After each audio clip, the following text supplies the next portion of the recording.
Delphine Jubilard est introuvable depuis le 16 décembre 2020.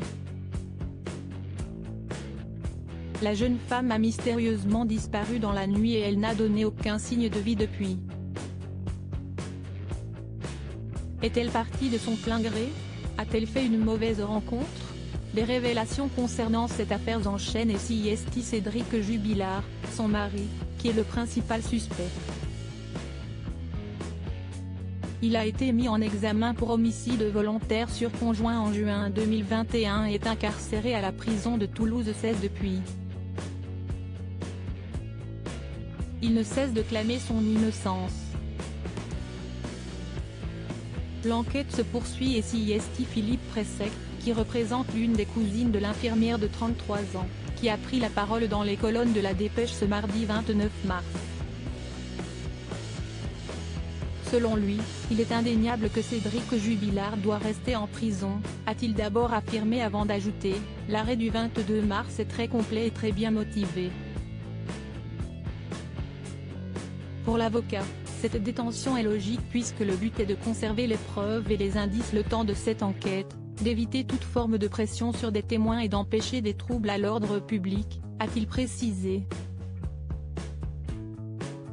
De plus, il déclare également que des retours d'expertise sont attendus, ce qui, selon lui, motive sa détention.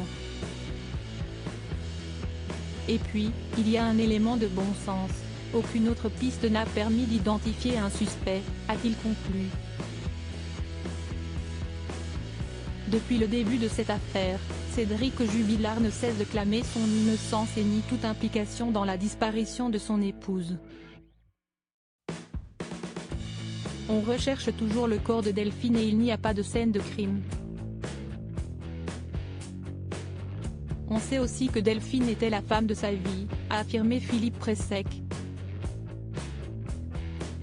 Selon ses propos, la demande de divorce de la jeune femme aurait fait dévisser le père de famille qui était désespéré quand il a senti qu'elle lui échappait. Une réaction qui serait immobile puisqu'il n'a pas supporté que sa femme puisse le quitter. Alors que le principal suspect reste présumé innocent des faits qui lui sont reprochés, l'avocat assure qu'il voudra peut-être libérer sa conscience un jour, c'est en tout cas ce que souhaitent les proches de Delphine, comme sa cousine que je représente. Cédric Jubilard est-il un coupable idéal? Philippe Pressec, qui représente Lolita, a indiqué que toute la famille poursuit son travail de deuil. Sa cousine comme l'ensemble de ses copines sont pugonaces. Elles veulent retrouver le corps et obtenir les aveux de Cédric Jubilard, a-t-il révélé. Selon ses propos, tous les éléments recueillis par les juges depuis le début de cette affaire vont dans le sens de la vérité. Le puzzle de sa condamnation est en train de se constituer, a-t-il conclu. Cette disparition va-t-elle être résolue un jour? Cédric Jubilard, possible coupable, quels sont les éléments accablants selon l'avocat? Pour Philippe Pressec, la culpabilité de Cédric Jubilard ne fait aucun doute. La voiture de Delphine qui change de sens de stationnement dans la nuit et la condensation sur la vitre sont pour moi les éléments les plus graves, a-t-il d'abord expliqué. Des éléments qui, selon lui, prouvent qu'il y avait quelqu'un dans cette voiture quelques heures avant l'arrivée des premiers gendarmes.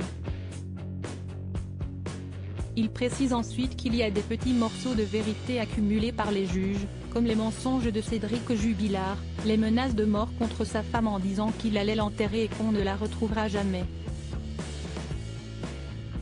Des affirmations qui mises bout à bout sont comme des cailloux qui construisent un verdict de vérité, a-t-il conclu. De son côté, Cédric Jubilard continue de clamer son innocence.